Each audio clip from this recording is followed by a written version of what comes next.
Hey everybody, welcome to another edition of Faith and Culture. And today we are honored to have Dr. John C. Maxwell with us. 14 years as Skyline senior pastor, the second senior pastor in Skyline's incredible 70 years. There's only been 4 so far, so we are very blessed and honored to have the leadership guru himself with us. He's been with our team all day, blessing us, and now we get to ask some questions for our podcast listeners and viewers, and so we appreciate you guys joining in with us. Dr. Maxwell, thank you. Thank you for joining us. It's great to be with you, Jeremy. We have had a great time today with the staff, haven't we? It's been so much fun. My gosh, you have such a great team. And they ask good questions, and I just have enjoyed myself immensely. Thanks for having me. It is a blessing. And you know, one of the things that when we talk about our church family or listeners or other folks, they don't have any idea what has taken place in the years past to get our church here today. And one of the things I'm really passionate about is making sure we understand our past so we can move forward in the future. We need to honor the past. We need to make sure everybody understands that we're in a harvest season. And you were here during some of the toughest times, really, at Skyline, in trying to get, really, the church to this property. You were in Lemon Grove. Skyline was originally in Lemon Grove. That's right. And just tell us a little bit about that process of, okay, here we are in Lemon Grove. We've kind of reached our capacity, really, of what we can do in this area. We need to move. Yeah. And man, that's just share a little bit about that. Well, you know, really, I was in kind of the best of times and the worst of times. The best of times in the fact that I followed Dr. Butcher, who was the founding pastor. And you're only as good as the person that precedes you. I mean, you either get a setup or a setback. And Dr. Butcher was a very loving leader, loved the people, cared for them, pastored them beautifully. So he set a culture of just care and kindness. So that was easy to come into. In other words, it was a setup for me it was not difficult for me, even though I followed the founder to be able to pastor the church. But I can remember literally the day the search committee interviewed me, and after the interview, I just drove around the area in Lemon Grove, and I realized that if we really did well, there was going to be a limited time in that facility because it just didn't have the land or the size of the facilities that we would need if we really grew. Yeah. So the first couple of years were just beautiful because I could live off of that great culture, and the church grew by thousands, and everything was really wonderful. But of course, then you hit that time when you're out of room, and what are you going to do with that? And so we found 80 acres where you are right now, and oh my beautiful, right here off of 94, and so we bought it, but we knew we bought it with some conditions. It wasn't zoned for a church, and so we said, well, we'll have to work hard to get it zoned. But we had no idea, Jeremy, no idea like what it was going to take. I mean, I thought 3 years we'll get it zoned, we'll start building, and I was very excited about all that, only to find out that it was going to be a lot longer than 3 years, that there were all kind of challenges and barriers before us. A lot of it was the fact that, you know, many of the people just didn't want us to have a church out here. Yeah. And of course, if we're a congregation, it's going to be land that can't be taxed, and it's 80 acres. And we just began to find out that this was not going to be an easy process. And one of the things that I loved about Skyline was the moment that we found out it was going to be more difficult and take longer than we thought. Instead of the people grumbling about it, they just said, okay, let's let this. The goal and the vision is worth our commitment. And so they just got in the game. And when I say they got in the game, we literally raised millions of dollars. And every time I would ask for money, I would have to tell them, I can't guarantee you that we can even build on this property. Now, it's hard for people to commit dollars, and you're not even sure you're going to be able to build on it. But they were so committed to the vision that they gave, and they cared, and they loved, and they worked. And so we just kept dreaming about this day coming, and we had one challenge after. We had an endangered black-tailed gnatcatcher that we took us a few years to get through that process, and he didn't even live here. He just kind of landed here. I mean, that's Jeremy. Those are the stories I heard. Yes. Yeah, I mean, just landed here. I mean, it wasn't like this is home. Yeah. This is like I fly and I land here, and it was an endangered bird, I guess. And we found out that was going to take a while to get through that. In fact, one time, just for fun, I stood in front of the congregation and I said, I'm so sorry. If I had any clue this black-tailed gnatcatcher was going to cause this much problem, the first day we bought the property, I'd have gone out with a gun. I would have shot that bird, gone to prison for 3 years, paid the $2 million fine, and we could be on the land today. We could be moving forward now. But that was facetious and a lot of fun. But it was a desperate man wanting to be funny in a very difficult time that was not at all easy. But here's what's incredible: God's faithfulness was really good, and the people's commitment was really strong, and it took us, 9 years. 9 years. 9 years. It's something we thought, and cost us millions and millions of dollars that we just had to spend for different regulations. And there were times, there were a couple of times where I really questioned myself as a leader. I thought, did I hear wrong? I mean, it's leadership has a weight on it when it's going well. But it really has an extra weight on it when you think maybe as a leader, maybe I didn't make a right decision, or maybe I gave them wrong direction. And I thought, boy, if I miss this, it's costing an awful lot of money and taking a lot of time. And I went through that process. Did I miss it? And the more I prayed, the more I thought, no, it just isn't easy. And what I found out a long time ago is many times the best decision is the hard decision. And you can't judge a decision by, well, it was easy, so it must be God's will. If it was hard, it wasn't God's will. Yeah. A closed door sometimes is as valid as a shut door.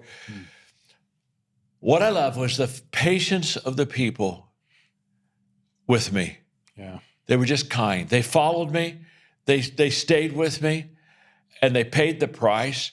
And there's a statement I think that is really good for all of the listeners today. There is no success without sacrifice. Yeah.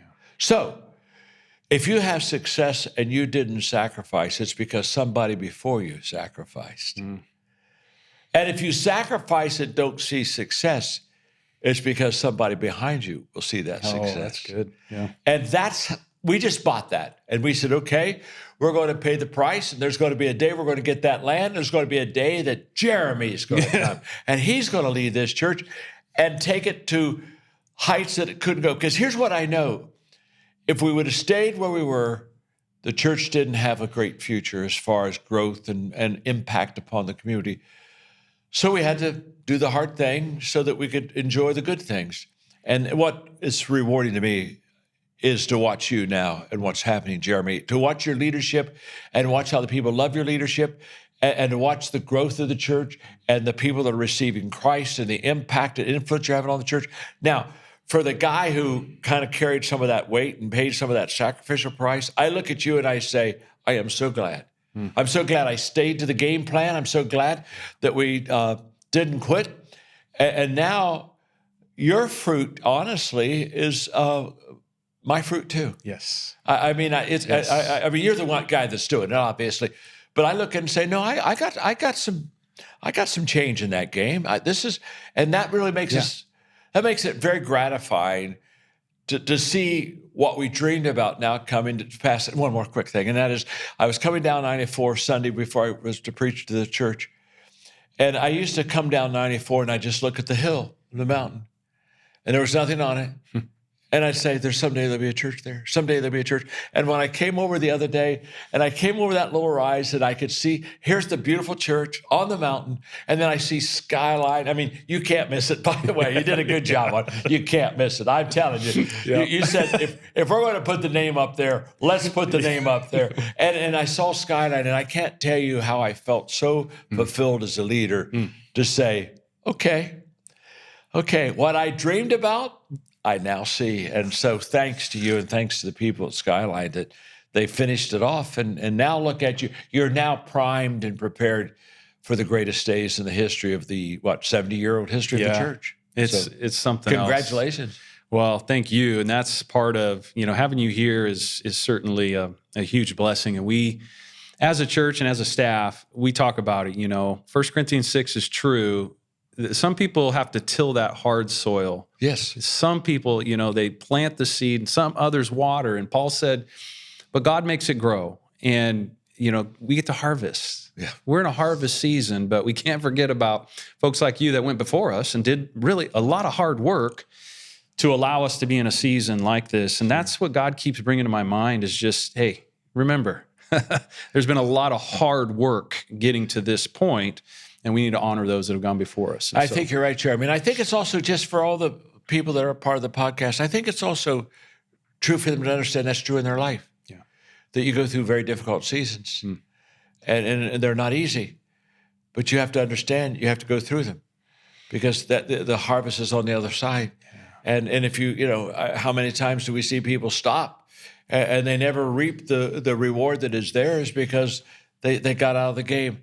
So I think it's true individually as Christians in our own walk with God. I think it's true as in business, and I think it's true in church that you have to have those seasons to get to that harvest. Yeah.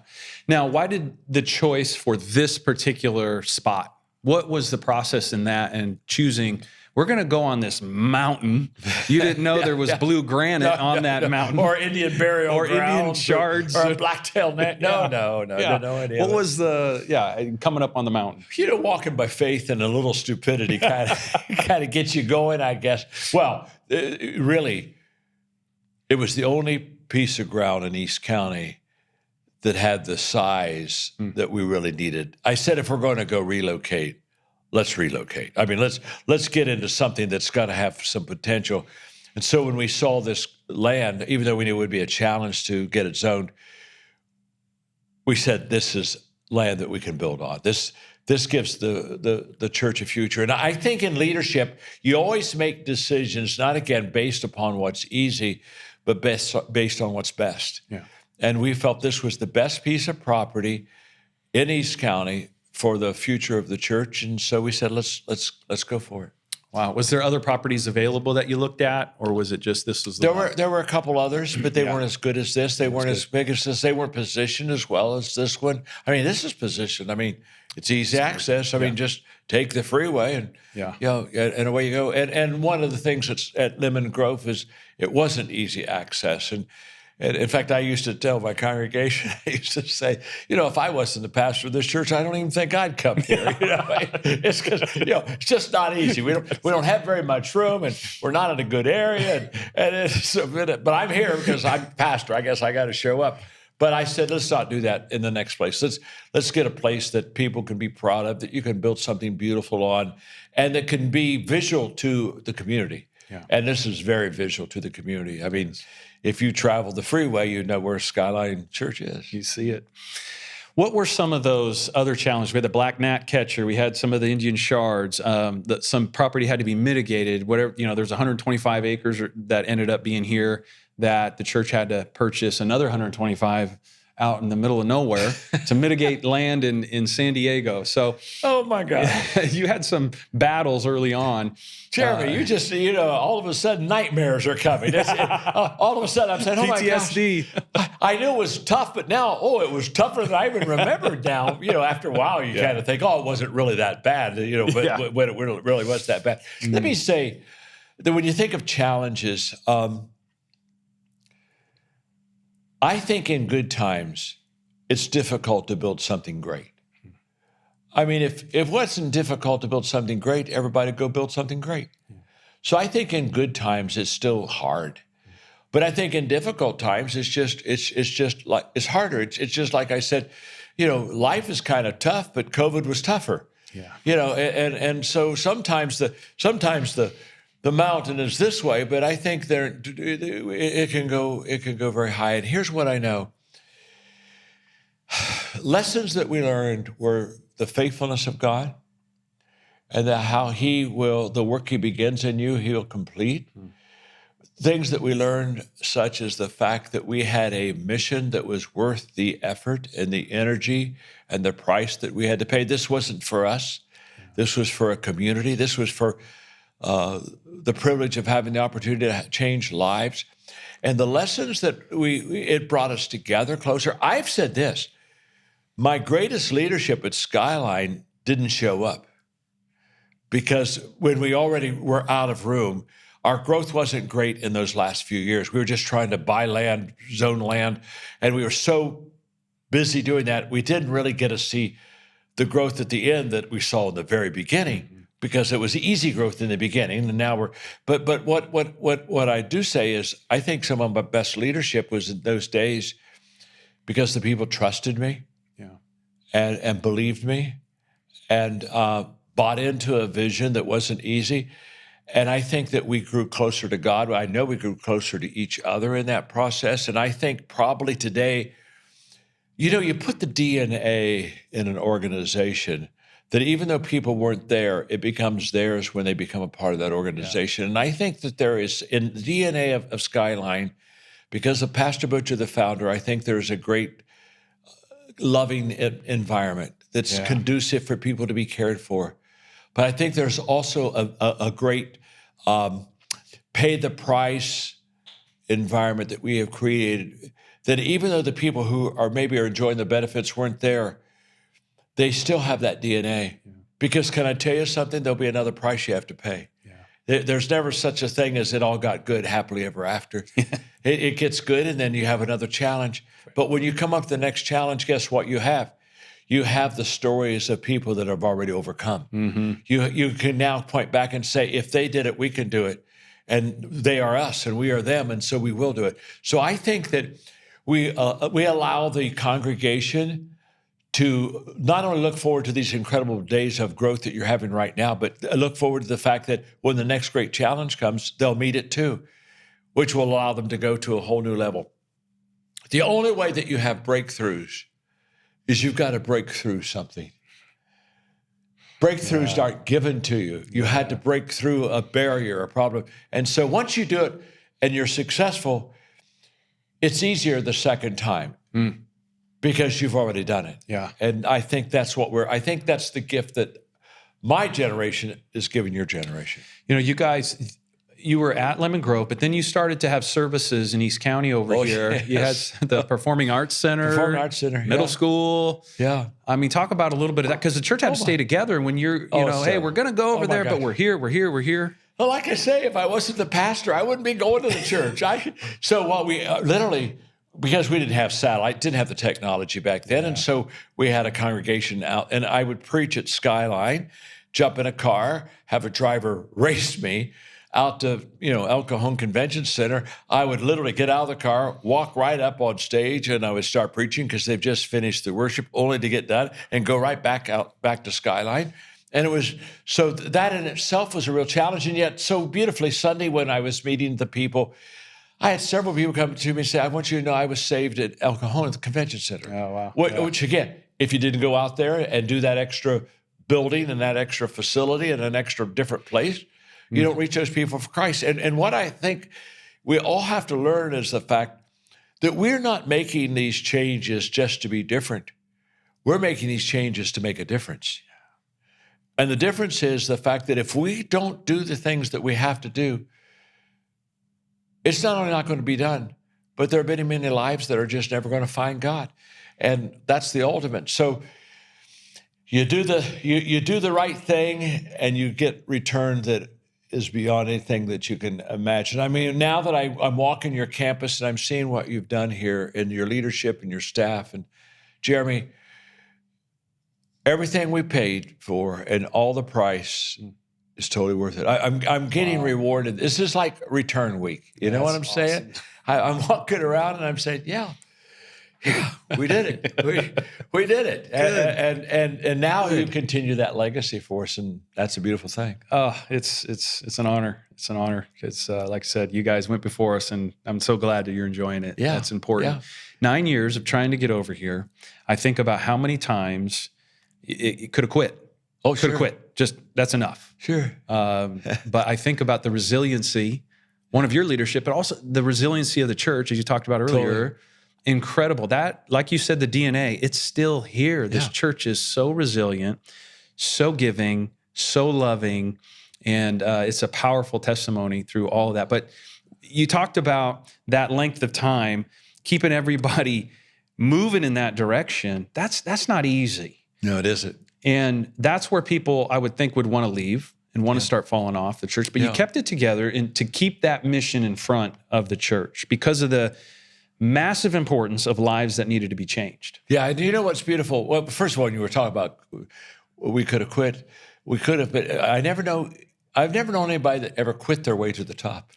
You know what I'm saying? Great line. You just don't quit your way to the top. Yeah. So, but let me say this about, again, that tenacity. One of the reasons it worked was because we had a lot of people in the church that not only believed in the vision, but they held everyone else steady too. Yeah. In other words, they were saying, I'm not leaving. Good. I'm going to stay here because it's easy to leave. It's easy to go, well, shoot, I'll go to another church that's already got their location and I don't have to pay any money and I could sit in the pew. So when you think about it, yes, I was from the pulpit encouraging the people to have faith and tenacity, et cetera. But the people in the pews, man, they were hanging in. And so because my friend Joe is hanging in there and Susan, she's hanging in there, I'm going to hang in there too. And I think there's a lot to be said about leadership that isn't seen from the front or the top, but is every bit as viable and credible as the leadership that comes from the front. And so one person didn't lead the way. Literally in this church, hundreds and hundreds and hundreds of people led the way out here. And so when we got here, we didn't get here because they had Moses or Joshua. We got here because we had a whole bunch of people that believed in it and said, let's go, come on, we'll do it together. And that's what they did. Wow.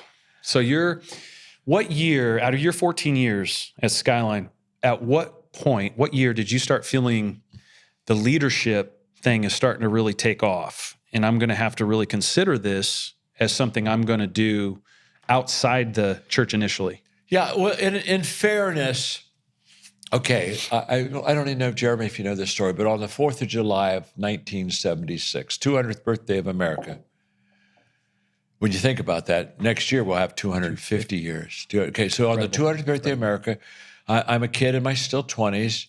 I have a church in Ohio.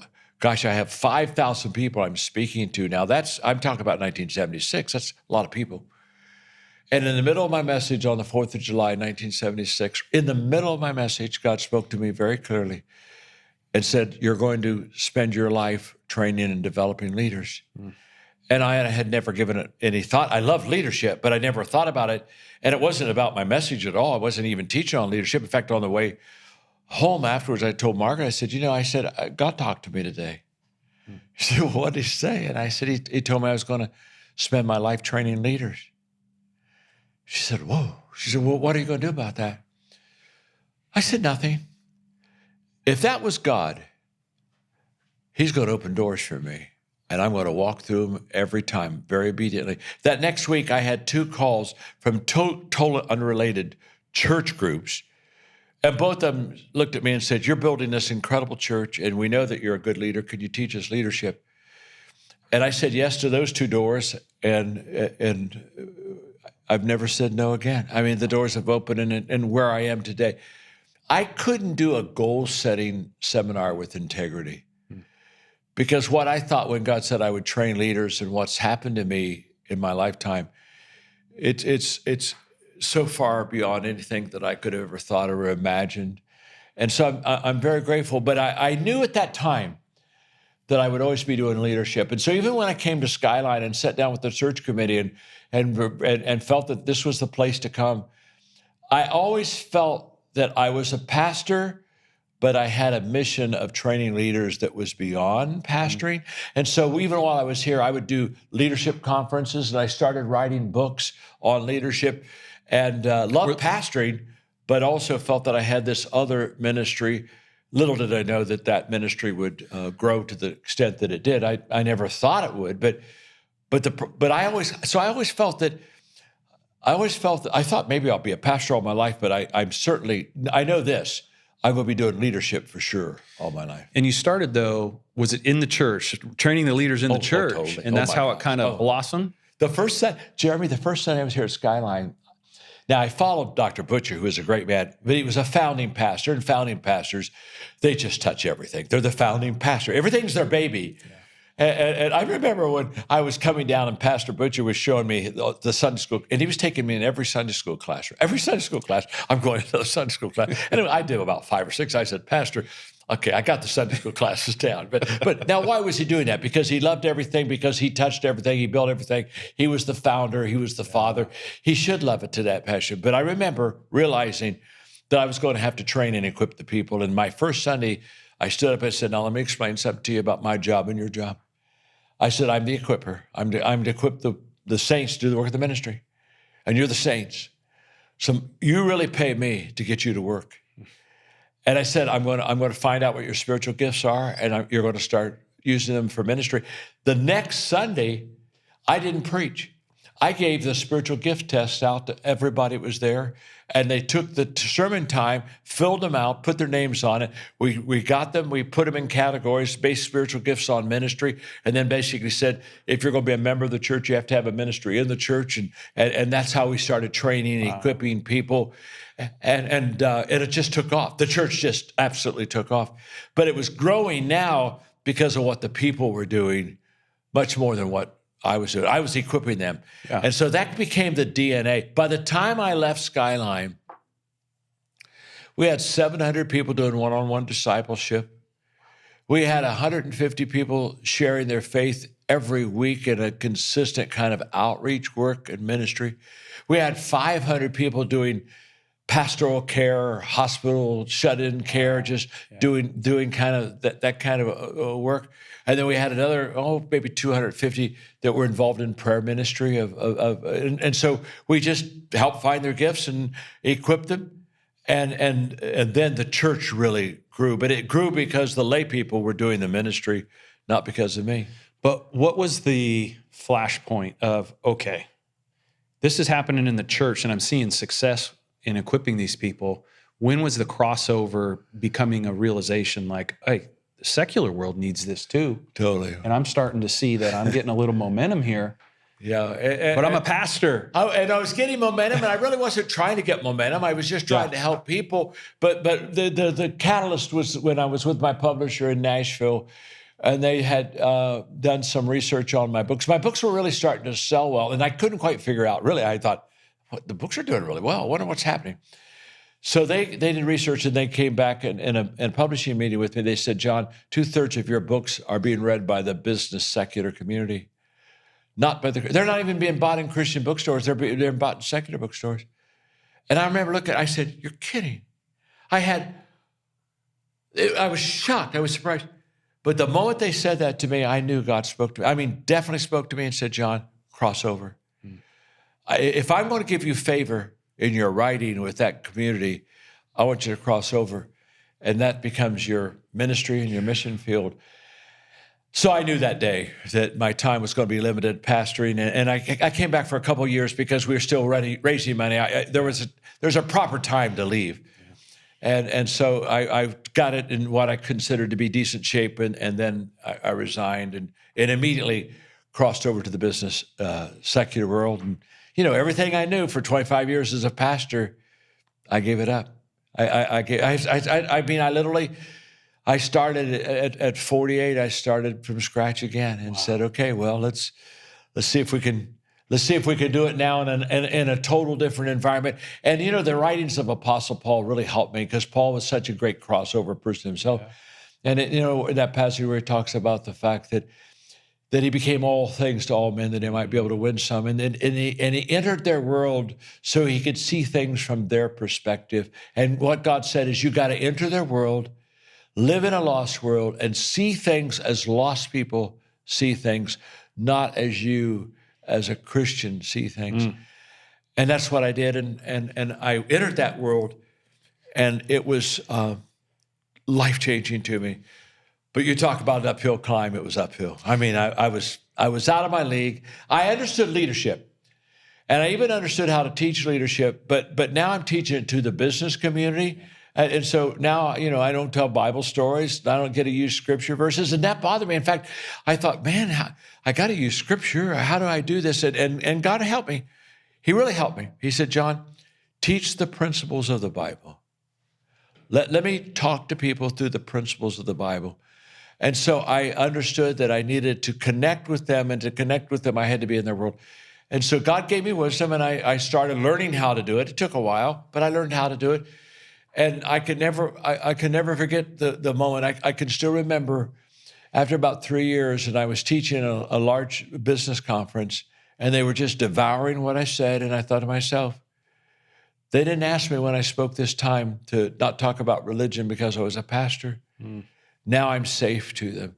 And what's beautiful is once I became their friends, and once I got their respect, and once I helped and added value to them, then Jeremy, it opened up the door for me now to go back to start talking about faith, which is so important to me. But I had their respect first before I could get that relationship.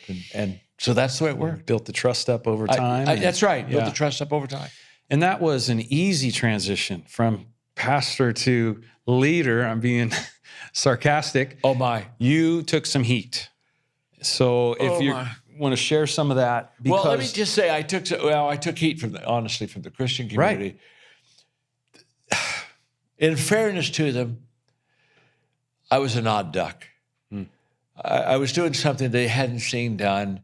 And I think I made them nervous. I think I made them uncomfortable. There were people thought I sold out to money. They thought, well, he's going over to make a lot of money and do all those things.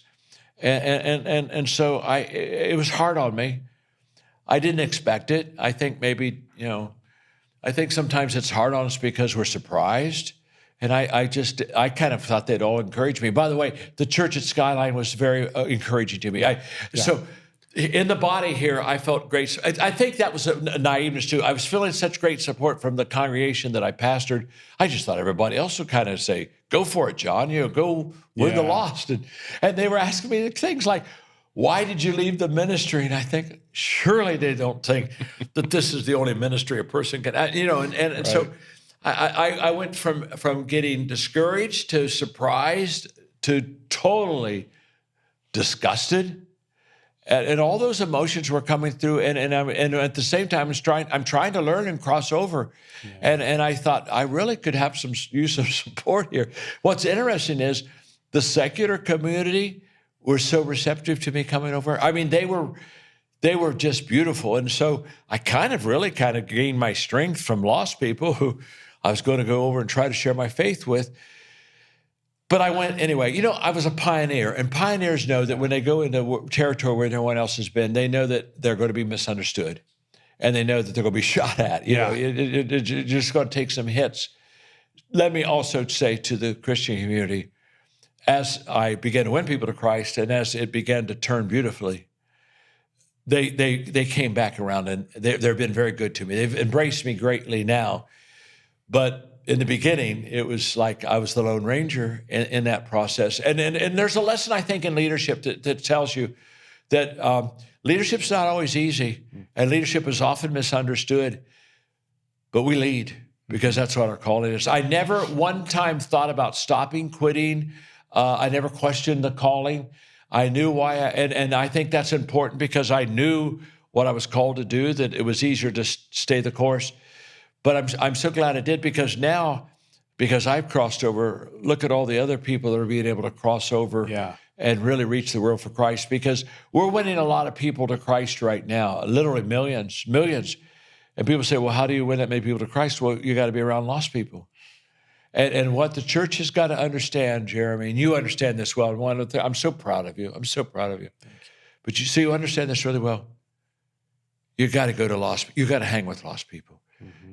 You have to get a relationship going with lost people. They just aren't going to find God just because you said find God. They have to, here's my statement. I want people who know me, who don't know God, want to know God because they know me. That's a great statement. And I work hard at that. I just want to make them hungry. And so I love them unconditionally. I value them right where they are.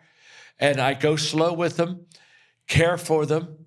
and look for those opportunities to share my faith. And I get those opportunities, and they become very receptive. The good news for the Christian community is that people are really hungry to know God. Yeah. What they have not received is a good picture of God.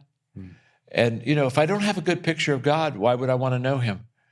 And so one of the things I try to do is I try people to see a beautiful, real picture of how God loves them unconditionally right where they are. And once they see that, really, I don't think we have a hunger problem. I think Christians just need to be salt, light, fruit of the Spirit, and make things better, make things brighter, and make things hungry, and quit making. And Christians, listen, my name's John, your friend. Quit making people angry. Cut it out. Cut that stuff out. When you start building walls and fences, you're not helping the kingdom at all. I mean, be like Jesus. I wrote a book called Jesus, the High Road Leader. I hope that your podcast people, if they don't have it, pick it up, because if you'll follow the life of Jesus, you'll see that he loved people unconditionally. He valued them, and that's what made him attractive to them. They felt safe with Jesus. They felt like, I can go hear him. He understands me. I think that's where we want to get the church back to. And that's, we were talking about that earlier about, sinners loved hanging around him.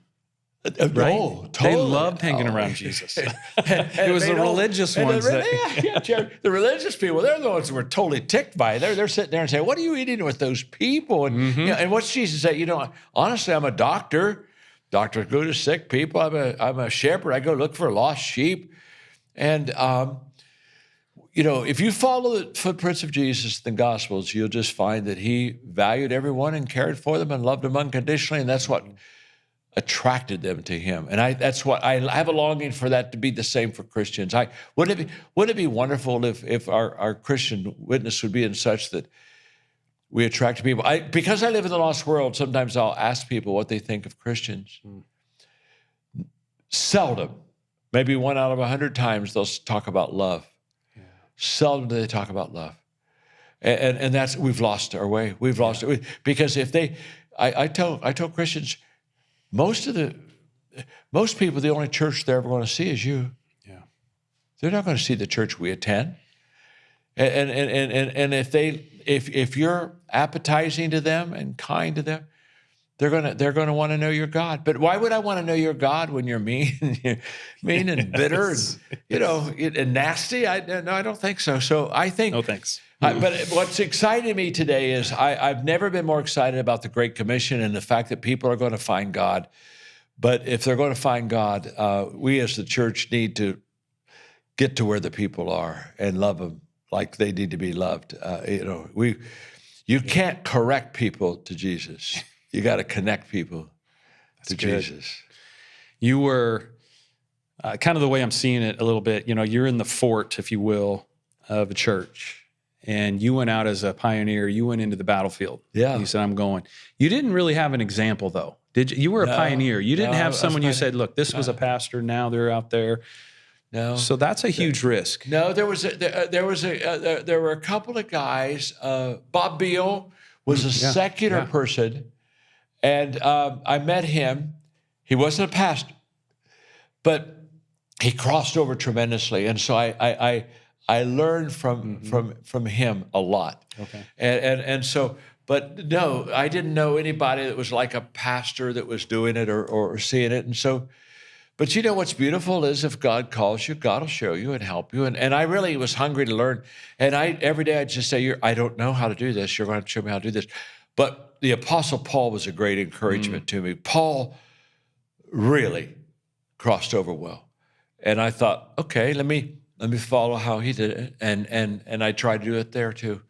Now what's beautiful is a lot of people are crossing over because they saw it. I paved the way. Yeah. They saw it. Isn't that beautiful? It can happen. Because people do what people see, not what they hear. Yeah.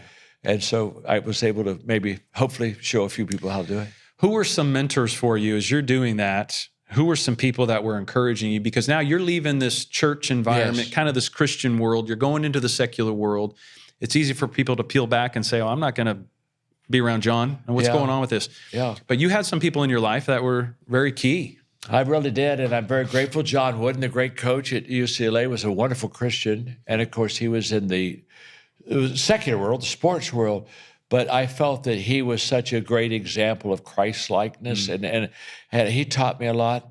Robert Schuller, the Crystal Cathedral, taught me I learned a tremendous amount from him. And of course, he took in a lot of heat too, because people kind of thought he was compromising and you know, even, I mean, I've got some great friends. One of the people that's crossed over really well, I think, as a pastor is Joel Osteen. And I'm close to Joel, and he's a wonderful friend. And when I'm in the secular world, when the secular world talks about pastors or churches or Christians, 10 to 1, it's his name that's mentioned the most. He's got their attention. Well, if you look at Joel, his probably greatest spiritual gift is encouragement. He is a natural encouragement. If you're around Joel, he's going to say good things about you, and he's a lifter. Well, so he uses his spiritual gift in teaching to encourage people, and it's very appetizing. It's a beautiful thing. So, you know, my father, who literally, I mean, he just passed away at 98 during COVID, didn't have COVID at all, but that happened to be the year he passed. In fact, he passed away on July 4th. Wow. But he was a tremendous encouragement to me. Billy Graham was an encouragement to me up until he passed away. We had some one-on-one sessions where he just said, stay with the business world. I think this is one of the great ways the Great Commission is going to be fulfilled. So I had a lot of people that just believed in me and loved me. I want to say this, though. My greatest encouragement was God and my faith. I knew I was called into this, and I had total faith and belief that God was going to show me how to do it. And so I started not knowing what to do, but I started also knowing the one who could show me how to do it. And so I was very dependent. I'll have to say, especially those first 3 years, I probably was more dependent upon God than any other time. As far as I would just seek his face. I'd just say, I'm so over my head. Yeah. You have to help me, give me wisdom. And he did, and I'm grateful. I'm very grateful. He gave me wisdom. And just one more thing. You know, the Bible says the person that wins souls is wise. Yeah. It doesn't say if you're wise, you win souls. And when I went over and crossed over, Jeremy, to the lost community, they taught me a lot about how to share my faith.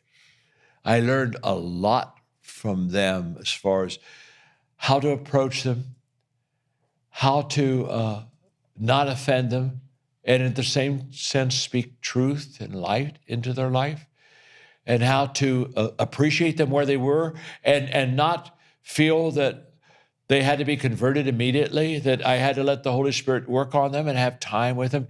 And one of the great things I learned, talk about dependence.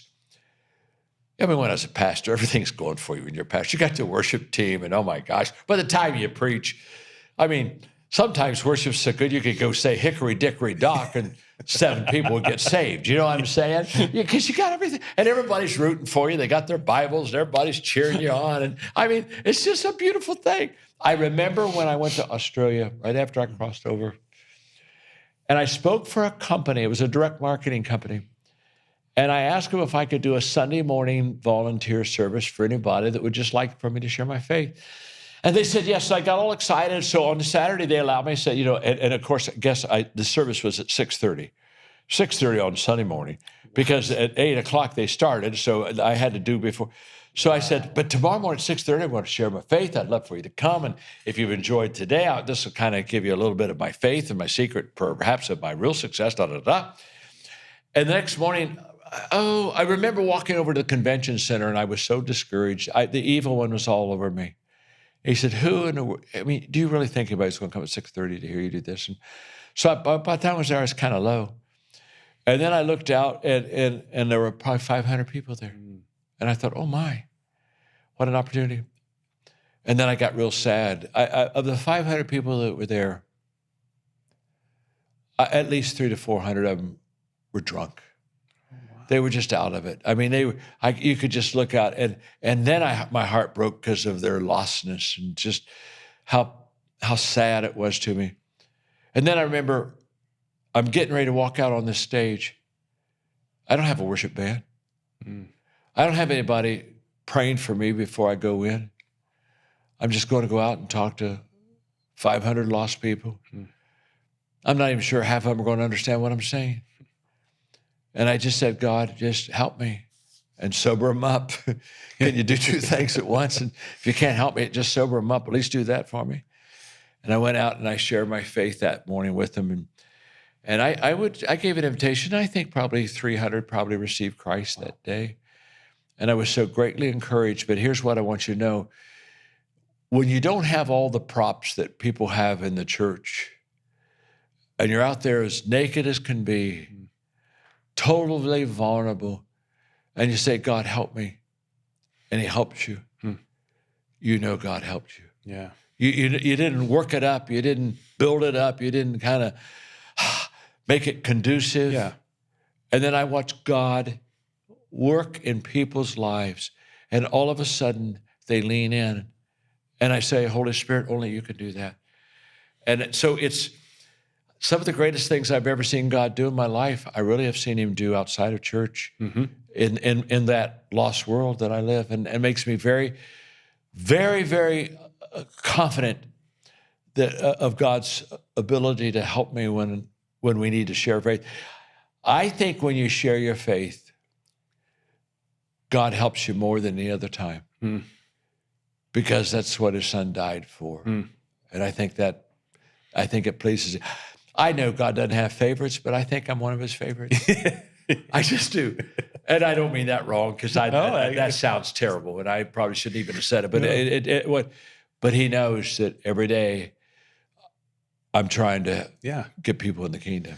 And I think that's something that when you look at the DNA of Skyline Church, Orville Butcher. Oh, yes. His heart for the lost. Had the stories of, lost people teaching the Bible stories to kids because he didn't have enough volunteers. He didn't have Christians to teach it. He just got to get whoever he could use. So he's got lost people.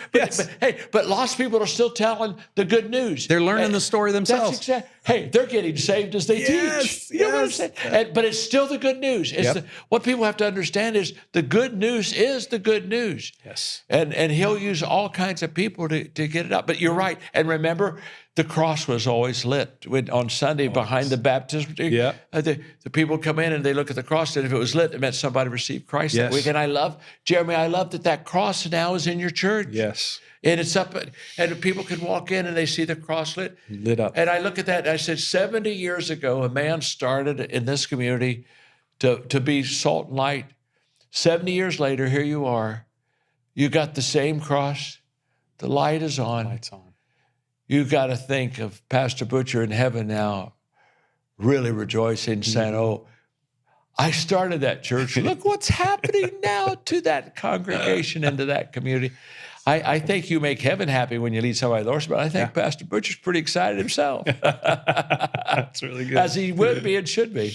Yeah. And that DNA is kept on with you and your heart for the lost, and then Jim and his heart for the lost, Jim Garlow being the third pastor, his heart for the lost. It just continues on, and I think it's just so powerful, everything that you continue to do in that heart. And I think about all the stuff you've written. You've written 92 books. Is that right? That's right. But you could only do that if you're old. So let's get that established right. If you're not old, you can't write 92 books. So that's an old man, okay?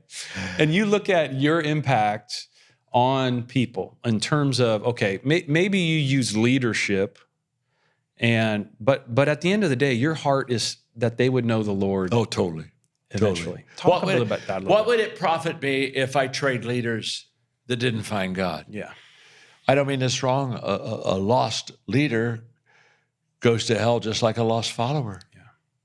Lost is lost. I don't know. Sometimes I think as Christians we forget that lost is lost.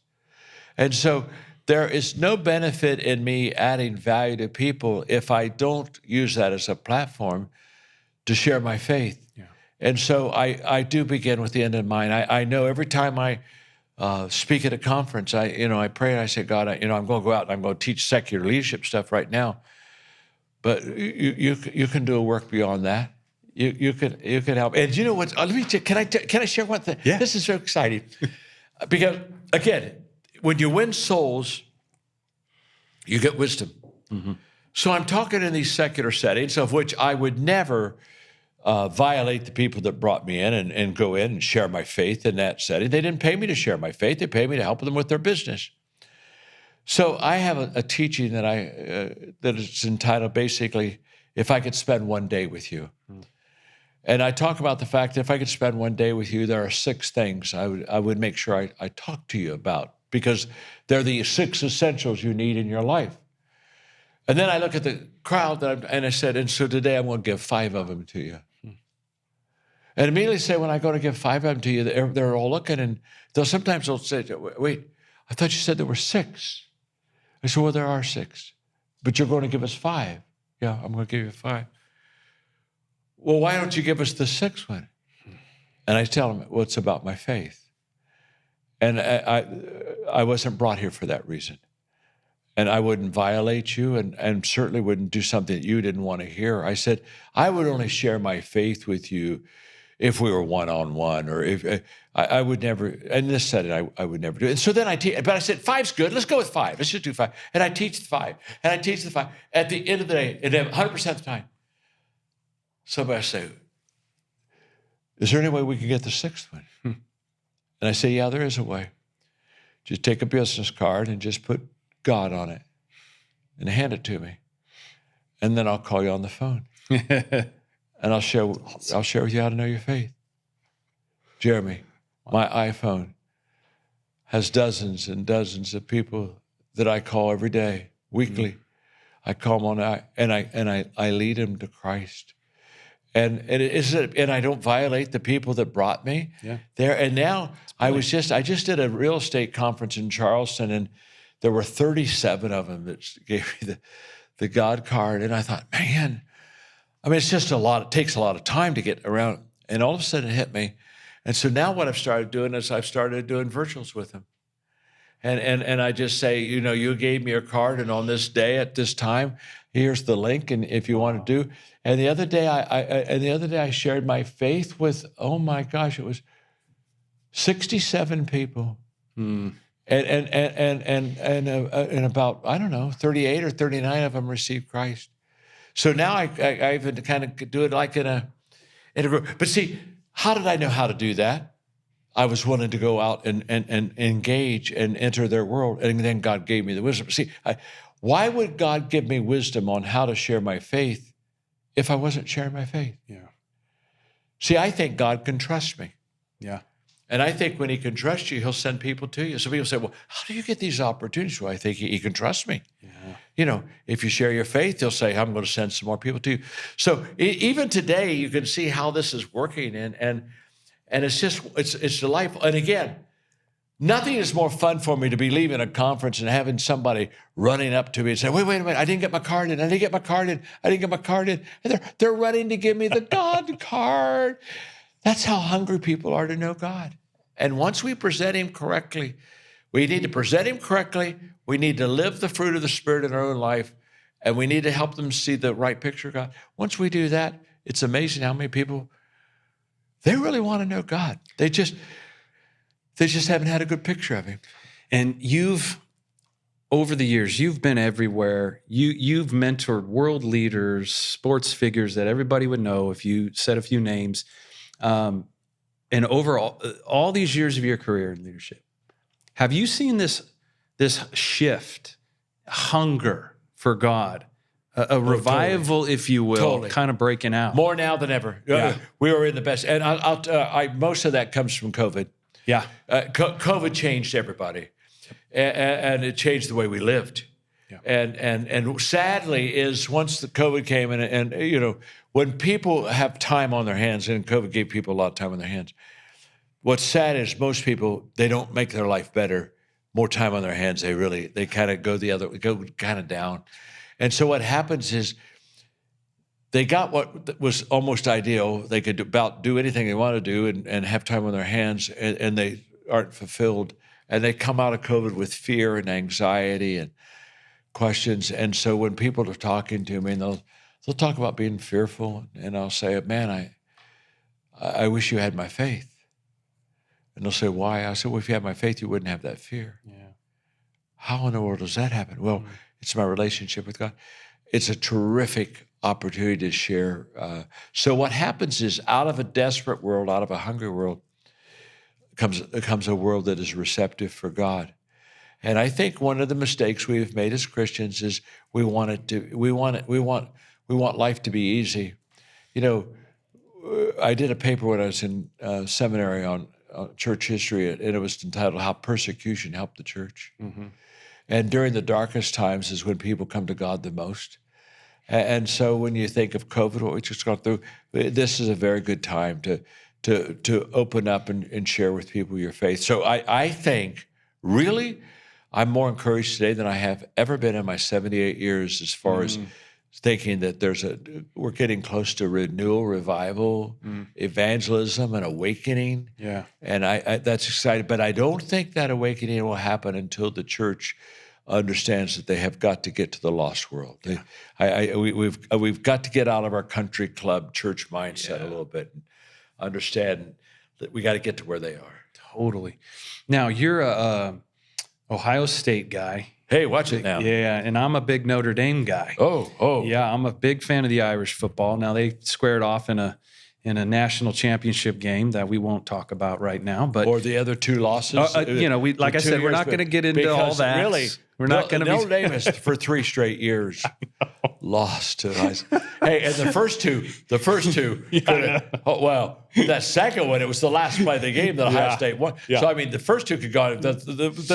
I was at the championship game and Ohio State beat them. Yeah. Okay, so go ahead now with The good news is, there is a revival breaking out across college campuses. Yes, there is. Led by Ohio State and Notre Dame. Oh, totally. 100%. I mean, the players are baptizing students. The players are going out and sharing their faith and bringing water tanks. Yeah. And you're right, on the Notre Dame campus and on the Ohio State campus, they're two of the leading schools. And what is so beautiful is they're secular schools. And I love this. I think revival's be careful, John. I think revival's going to break out in the secular community. Mm-hmm. Because the secular community, they're as lost as a goose. And when they find good news, it's like the woman at the well who just runs in town and says, I just met a guy that told me everything about myself. Yeah. And it's just totally revolutionized my life. And so when lost people find God, they just go tell other lost people they just found God. They don't know they're not supposed to do that. They don't know they're supposed to have eight Bible studies before they share their faith. And they're so naive and so fresh, and they just do it. And it's such a beautiful thing. But you're right. I think that I look for, first of all, I think revival is almost always broken out through youth movements more than older movements. And college campuses are really ripe for it. And I just think what's going to happen, in fact, I was just talking to some of the Ohio State Buckeyes recently, some of the Christians on the team, and I said, you guys are going to model for other college teams. I wouldn't be a bit surprised this year to see 15 or 20 college university football teams start having revivals on campus. Yeah. And isn't that beautiful? And they're going to use football players who don't know how to say it right and don't have any kind of theological degree. Just get up and say, Jesus changed my life, and you can change your life and get in the water and let's go do it. And, you know what I mean? And it's going to happen. And I think we need to be rejoicing. But the reason that's happening is because it's happening out there in the world that doesn't know God. Yep. And so, but isn't that encouraging to see that? And these players, I've talked to them, and I'm telling you, they really love the Lord. Yeah. They love the Lord, and they're becoming contagious. And very bold. Very bold. They're not afraid after a win to share that first, that part about the relationship with Christ first, at a whole different level than it used to be. I mean, it seems like everybody who wins something is talking about their relationship with Jesus. Don't you just? It's amazing to see that. I was talking to Tim Tebow about that the other day, and to me, it's just another sign of good. Be encouraged, Christians. Mm-hmm. Be encouraged, but be encouraged to again. Every person needs to. Let me just say this, okay? There are people. The only way they'll ever know God is because you shared your faith. They will not know God because many of them will never be at church. Yeah. So there are people in your influence right now that you have influence with. The only way they'll know God is through you. But what's beautiful is that's the way they know God is through you. So I wish that every Christian would say, okay, who is in my camp of influence? And whoever that is, I'm going to now become intentional in sharing my faith with them.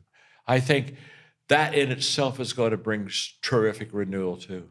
You have written 92 books, 40 million copies sold. If someone was saying, I'm probably not going to read 92 of them, but I sure would like to read one, what might that one be? Well, my books fall into 5 categories. So let me give you the 5 categories, and I'll give you a book of each one. So when your listener hears it, if they might say, well, this is the area I want to work on. So, I mean, for example, I teach on and write on communication, how to connect and communicate with people. And if you want to learn how to communicate, I wrote a book 2.5 years ago called The 16 Laws of Communication.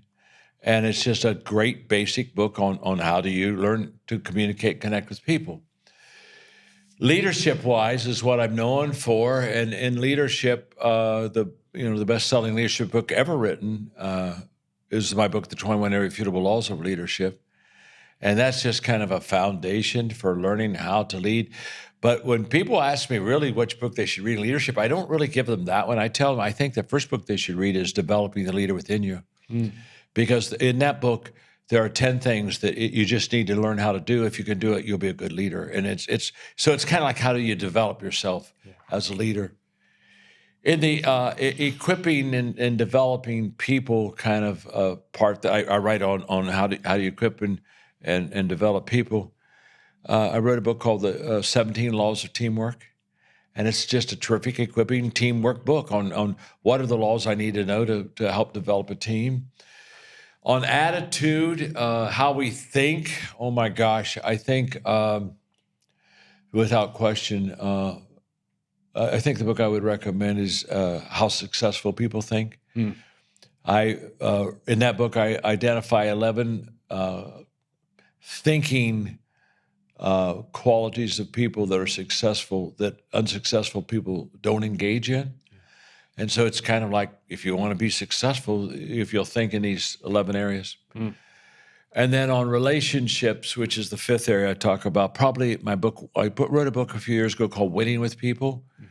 And Dale Carnegie really impacted me as a kid. I read his book in the 7th grade on how to win friends and influence people. And I remember when I wrote the book Winning with People, I thought, I want to write another generation of winning with people. So I wrote this book. And after it came out, we received information from the grandson of Dale Carnegie, who lives in Long Island, and he asked if he could come down. I was living in Atlanta at that time, and meet me. And so he came down. We had a nice long lunch, and he had the book with him, and he put it on the table, and we sat down. And he said to me, this book is the closest as far as teaching of my grandfather of any book that's ever been written. Wow. And man, it made me feel... Because that's why I really, now I knew I couldn't, no one's going to write a Dale Carnegie. I wasn't that good. I knew I was never going to come up to that level and be him, but I thought I'd just like to give people a taste of him with the next generation. So I had his grandson was delightful. We had about a 3-hour lunch that day, and I had him sign the book for it. I said, "Go, come on." And then I asked him pictures about his grandfather, and it was great. So those are 5 areas that I write in. And so pick your area, and then I gave you a book. That's fantastic. Thank you for that. Is there anything that, as you look back on your life, your career, that you would do differently? Well, I think there are a lot of things I would do differently. In fact, when somebody tells me every once in a while I have somebody say, well, I look back on my career and I wouldn't change anything. My first thought is, didn't you grow? Yeah. Because if you grow, there are a lot of things that you would change. Not because you did them wrong in the beginning, it's just that you learned a better way later on in life. I mean, growth, the result of growth is the fact that you improve. And so when I look back at my life and would I do things differently, if I knew then what I know now, I would do almost everything differently because I learned better ways and I've improved my life. But I think a good way, I love the question, Jeremy. Let me tell you a story, just a quick story. It won't take me long, but let me tell you a story that kind of goes to where you are. I was talking to a very successful billionaire business guy. In fact, I won't use his name because everybody would know his name. And we were having a good, just personal one-on-one conversation. And he was very open that day to me about mistakes that he had made and some misses and failures. Very transparent, very vulnerable. And when he finished, I asked him, I said, which ones would you like to go do over? And his answer was, worth its weight in gold to me. He said, none of them. I said, you have got to be kidding me. You just probably gave a dozen mistakes and failures you made. Many of them you lost a whole bunch. Just not the best decisions. And you don't want to go over and do over anything of them? He said, no. And he said, let me tell you why. 2 reasons. He says, from every failure I've had, every loss I've had, I learned a valuable lesson. And then he looked at me and said, you learn all your lessons through your losses. He said, if I went and did one of them over, I would lose the lesson. And I don't want to lose the lesson. He said, the lesson is worth more than the problem.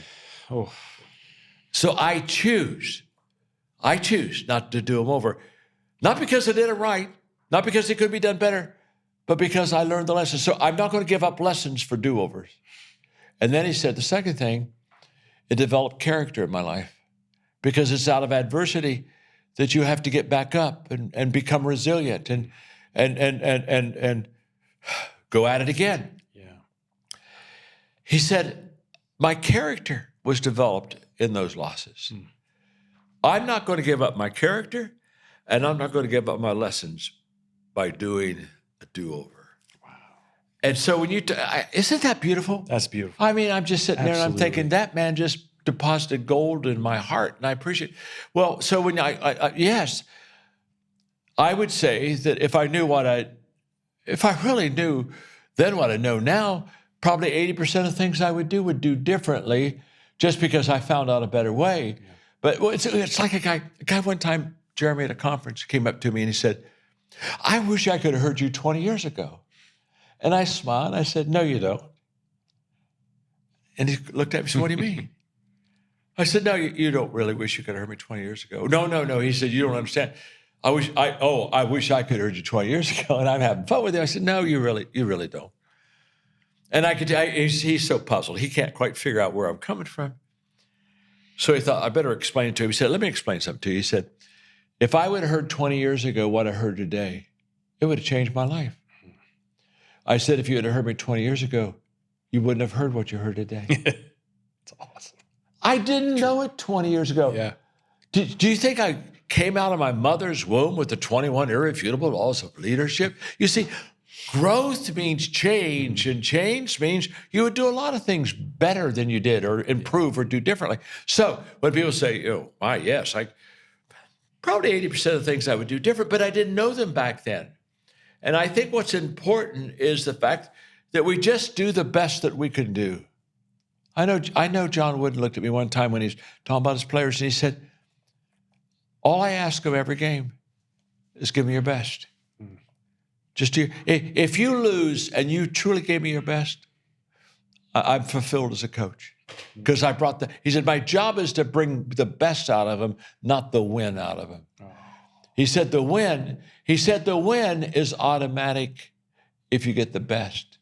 So in fact, I'll tell you what's very interesting. He never talked to his team about winning. Never talked about, okay, listen, now this is a game we got to win this week. He said, no, this is the game we have to prepare for this week. Wow. And here's how we're going to prepare for this team. Let me tell you what this. Let's tell how. He never talked about winning.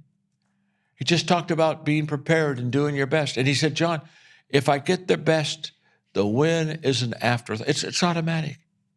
And then he would tell me. He also told me, he said, if we won a game, but we didn't play our best, I was unhappy. I didn't get my best because now he said, I can't coach them next week because I'm going to talk to them about what they need to improve on. They'll say, "Oh, Coach, we won? We won." And he said, "Yeah, you won, but you shouldn't have won. And if you play like you played last week, this week, you're really going to lose." But so isn't that? I think that's very mature. I think it's very insightful as far as again, this whole thing of doing our best. So I think that do your best. I tell Christians that I think the secret of the Christian life is obedience. And I don't think obedience is understood on the front end. I think that's what makes obedience tough. You don't understand. In fact, a lot of things don't even make sense on the front end. Obedience is only understood on the back end. I mean, think about it. I mean, the water and the wine, here's Jesus, Cana of Galilee, and they ran out of wine, and so they get their little pots, and he says, fill it with water. And can you imagine how those servants felt when they're taking those pots of water to the master of the house who's expecting wine? You know what they're saying down the hallway? They're saying, this is our last day. Yeah. We're about to get fired because we know what's in this. There's water in these pots, and he's looking for wine. I mean, they're holding his breath while he tastes it. Of course, it's turned into wine. And it says the master didn't understand. He couldn't figure it out. In fact, he said, usually you put the best wine the first. It was totally beyond him. But the Bible says, but the servants knew. The servants knew because they were part of an act of obedience. It's Naaman. Preach. It's Naaman when he doesn't want to go down the Jordan because he's muddy. He says, I got a swimming pool at home. If it's dipping 7 times, let's go home and dip there in clean water. And the servant says, you're already here. Come on, go over there and do it. He dips 7 times. He comes out. And of course, his skin is secured. And it says, and he knew. He only knew after the 7th dip. He didn't know after the 6th dip. He didn't have to. And when we're in it, we don't know. It's understood on the back end. And I think that obedience and us giving our best. I say we give him our best because we're stewards of what he gave us, and we're obedient because he's God and he created us. And I think when we do those two things, I think we have a good life. Yeah. Talk about what you talked about with the staff today. I think it was so important because you're at a stage in life, you have invested all these years, and it would be so easy for you to kick it in cruise control. Yeah. And be able to I'm just going to do what I want to do with this. When I want to do it. Yeah, but I can. But never arrive is what you said Never today. arrive, And yeah. I just want you to talk a little bit about never arriving, because you mentioned a story about your dad, which I would love for you to share a little bit about. Isn't that 92 beautiful? Years old, and he 92. said, my best days are ahead. Yeah, my father. Well, he worked full time through his 95th year. He died 98, almost 99. Died during COVID. He didn't have COVID at all. He had a stroke. He just died at the time. Lived a great life. But at 92, yes, he literally at lunch looked at me and he said, son, he said, I've been praying about it, been thinking about it. He's 92. He said, I think my best days are still ahead of me. You have no idea what that did to me as a son. Yeah. I mean, I'm 78.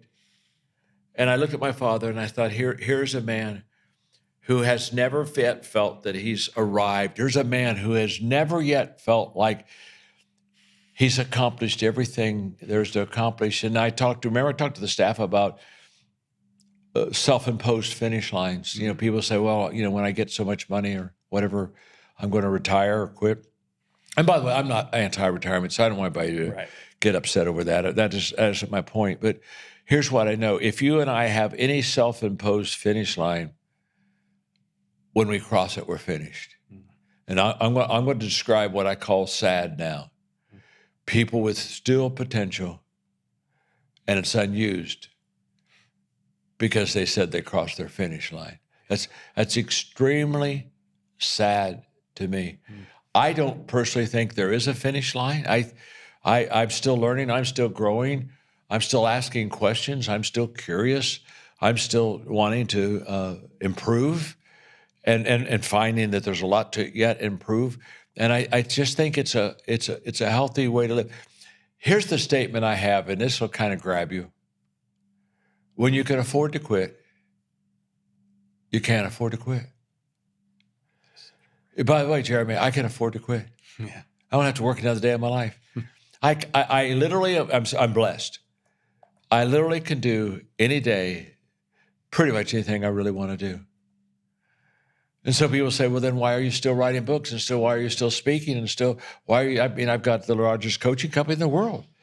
And why are you still working with coaches and why are you still mentoring people? And I mean, I'm loving mentoring you, to be honest with you. I love you. I love how you have unlimited potential. I see it. I see it. I know what you can do, and so I want to invest in you. I want you to reach that potential. But the reason I'm doing that is because I'm still growing and learning myself. Here's the way this works, because it's very huge for us to have the right perspective to kind of stay in the game. Yeah.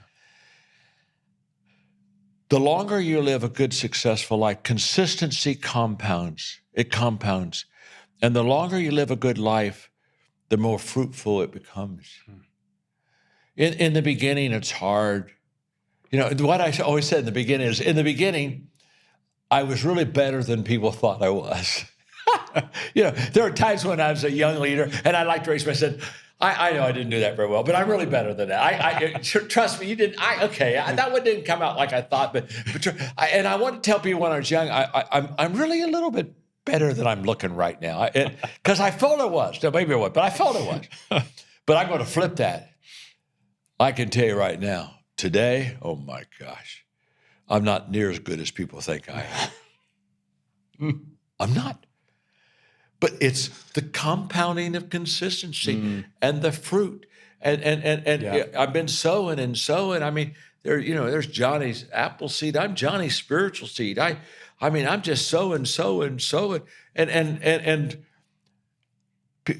too many people they're interested about the harvest. I say sow seeds. The harvest is automatic, but sowing seeds is not automatic. So, I think it was Robert Louis Stevenson who said, I consider the value of my day dependent upon the seeds I sow, not the harvest I reap. And I think that's a powerful statement, and I think it's a true statement, and that's how I feel. And I'm still sowing seeds. I'm still sowing seeds. But what happened is, after 50-some years of teaching leadership that I have, I mean, honestly, okay, I've been named the #1 leadership guru in the world. And somebody said, well, how'd you get there? I said, it's very simple. Everyone else died. I mean, think about it, Jeremy. I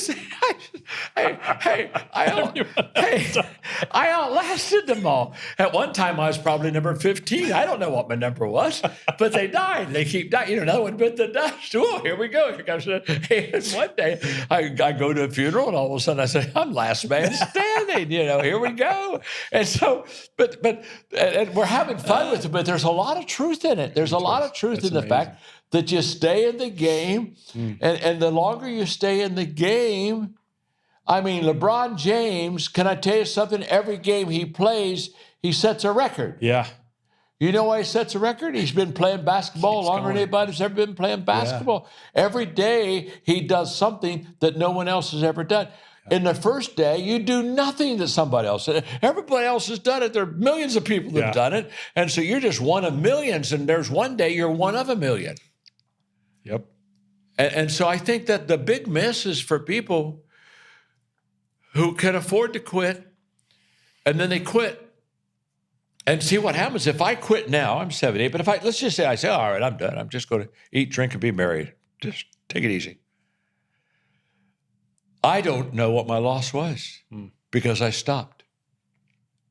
But I know it was greater than my gain was this year because I'm compounding. So I don't know what it was. So losses that you're unaware of can be the biggest losses of your life.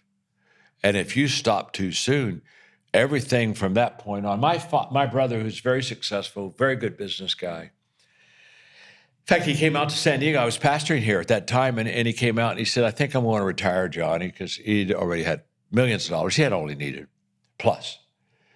And he said, I don't need anything. I looked at him and said, what do you mean? You're going to quit? You could spend the rest of your life giving everything that you make to God. So what are you doing? Are you saying, boy, God, I'm set. I think I'm going to quit. When God said, wait a minute, I didn't create you for a 40-year retirement. Give me the fruit of your labors now. Don't lose this big picture. And I'll never forget, he looked at me, and we had great talks that weekend. And it was that weekend that we started Equip, my nonprofit organization that now has led in the last 6 years, over 2 million people to Christ. And I'll sit down with Larry and I'll say, Larry, if we wouldn't have had that conversation, there wouldn't have been an Equip. Look how it's compounding now. So I would say to everyone, consistency compounds. Stay in the game. And hey, why not live until you die and not get the two confused? Huh? Yeah. Because I know a lot of people, they're still living, but they're dead. I sometimes want to go up to people and say, you know what, I can tell you're quite dead right now. You're breathing. Do you want me to do the committal service for you right now so you can kind of watch that sucker and see how it works, But it's true. So I just say, I'm loving every part of my life. I've never been more fulfilled. I've never seen as great a return. And why would I miss it? Why would I all of a sudden go play golf? I love to play golf. Can I say something? There's got to be something greater in your life than what time is my tea time today. If is that what you woke up for? Honestly, I love to wake up and have a tea time. Yeah. But there's something way beyond the tea time.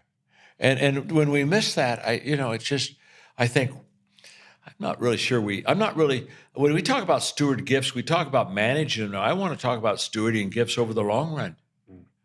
I mean, who says that when we get to that compounding time, that's probably the most time of being responsible stewarding gifts that we'll ever have. Yeah. So, get with it. You mentioned that 1% factor previously. Yeah. Talk about that a little bit, because that goes along with that. I'm writing a book on it. Okay, well, this kind of goes back to your conversation we've just had on when you can afford to quit. Yeah. Because what happens is people that are successful, they get to that top 10%. And they've climbed them out. They've got 90% of the way there. They're in that top 10%, and they're elite. When you're in the top 10%, pretty much life is good to you. You probably have everything you need in life, and you're very comfortable. And to be honest with you, probably don't need anything else in life. Your basic needs are met. Most people quit there because they're comfortable. I mean, okay, what else do I need? Instead of what else can I do? What else can I give? See, there's a difference between success and significance. Success is about me. Significance is about others. So when we talk about 40 million books sold. That's success. That's about me. But there was a time, and it happened to me about 20 years ago. I said, I've already lived a successful life. I'm now going to write it and live a significant life. So everything I do now is for others. So my fulfillment is being with you. Because you're a generation down. You're more than a generation down. You're young. You're a kid. And so when I look at you, I sit there and I think, okay, now I invest in you. Because the legacy isn't something you leave for somebody. It's a legacy. The ones that count are things that you leave in somebody. And this is kind of selfish. Jack Welch was a wonderful friend of mine who was the CEO many years for General Electric, and at one time probably was the most revered CEO of the world. Yep. Had a great run at General Electric, and we were having lunch one day. In fact, it was the last time I was with him before he passed away. And he told me, he said, I put a lot of effort in General Electric, and he was a little discouraged because General Electric, after he left, it didn't do as good as it's not what it was then, that's for sure. Yeah. And he said, I invested my time and effort in an organization, and I wish I'd have put a little bit more time invested in my effort in people. Mm-hmm. And he looked at me and he said, John, develop legs for your legacy. He said, legs are people, legs move. It was out of that conversation that I started my coaching company. I was 65. I didn't need a coaching company. I didn't need anything.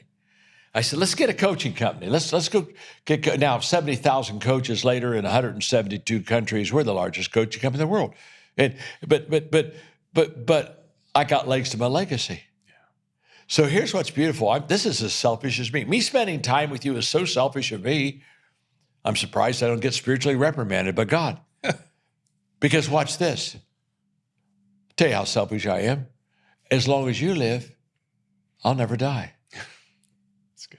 Isn't that beautiful? Now, beautiful, man. I'm going to be dead. I'm 78. I'm going to die. In fact, I tell people when I say something they don't care for, I say, take a pill, relax. I'm going to die. So just relax, would you? Okay. No. So, but when I die, Jeremy, I'm not going to die. Yeah. Because all my principles and values are going to live through people like you. Yeah. So when you think about it, when you leave something in people, deposit something in them, it's a gift that just keeps on giving. Mm-hmm. Why would I stop that now? Yeah. Why would I sit there and think, I think I'll get a new set of golf clubs. Come on, it's got to be something better than that. And by the way, I probably do need a new set of golf clubs too. But hey, when I get them, it's not that big of a deal. Yeah. When you live a life of significance, here's what I know. I know a lot of very, very, very successful people that are totally unhappy and unfulfilled. Success won't bring you fulfillment. People think, money will not. They don't know. So I know a lot of unhappy, unfulfilled, successful people, but I have never met an unhappy, unfulfilled person that lived in significance. I'm sure there's someone out there, but I've never met him. Yeah. Because once you give your life for others and you're building them, oh my gosh, then this incredible return never stops. Yeah. It's so rewarding. What makes you happiest today? At this point in your career, what is something that you would say, this gives me the joy. This is the happiest. You've said a lot of really great things, but is there one thing that kind of goes, this is it? It's the same question when people ask me what motivates me to stay in the game. Yeah. I add value to people. I wrote a book that's quite catalytic, really. It was called Intentional Living. And basically the thesis of the book is most people don't lead their life, they accept their life. And intentional living is all about, if everything worthwhile is uphill, and it is, everything worthwhile is uphill. Nobody listening to this podcast can name anything worthwhile that's not uphill. Mm-hmm. If you have a dream, Margaret and I have been married 56 years. Can I tell you something? Wow. It's uphill all the way. Mm. People say, oh my gosh, you must have an amazing marriage. It's amazing hard work. Marriage is not easy. You gotta give up. It's uphill. If you build a business, look at this church you're building, Skyline. It's all uphill. I know you're on the hill, but it's all uphill. You just don't say, I think we'll coast to success. Yeah. No one ever coasted to a desired location. Mm-hmm. If you coast, you end up where the water takes you. Now that we understand that everything worthwhile is uphill and we have to be intentional, if people become intentional in every day asking, how do I add value to people? Because what really makes me happy is when I get done, if I did a good job for you, I get in my car, I'm fulfilled because I added value to you. I did something for you that you couldn't do for yourself. So every day I do 5 things, and these are so simple, so simple. Every day I value people. Every day I think of ways of adding value to people. Every day I look for ways to add value to people. Every day I do things that add value to people. And every day I encourage others to add value to people. I do those 5 things. I have 5 grandchildren. They're great kids. When I wrote the book Intentional Living, I did a lot of mentoring. I love mentoring my grandchildren. And I did a lot of mentoring with them on how to live intentional with their young lives. So one night at dinner, I was talking to them, and they were all going to school. And I said, okay, what are you going to do tomorrow intentionally that'll add value to your classmates, to your teacher? And James at the time was the youngest. He was 10. He said, Papa, when I go to school tomorrow, he said, I think what I'll do is I'll open doors for people. If I'm near a door, I'll just open the door for people. And he said, I think I'm going to smile and tell them to have a good day. I said, James, I love this. That's exactly what I'm talking about. The next evening, he called me on the phone and said, Papa, I had a great day. I said, got to tell me about it. How was your day? I said, did you open some doors for people? Oh, he said, I opened up 47 doors today. 47 doors. And I said, have a good day. And I smiled. The kid's 10. That's amazing. And he already has got it figured out. Mm-hmm. He was intentional. See, good intentions are the most overrated words in the English language. Good intentions are worthless. And yet people, they live off a good intention. Oh, I'll tell you what, I think I'm going to go do that. That's as worthless as can be. It's not been done yet. Intentional living takes good intentions and turns it into good actions. The moment you have the good actions, lives get changed. Nobody ever got changed on good intentions. Nobody's ever said, you changed my life. You had good intentions. No, it was the good action. Intentional living is the bridge from good intentions to good actions. That's so good.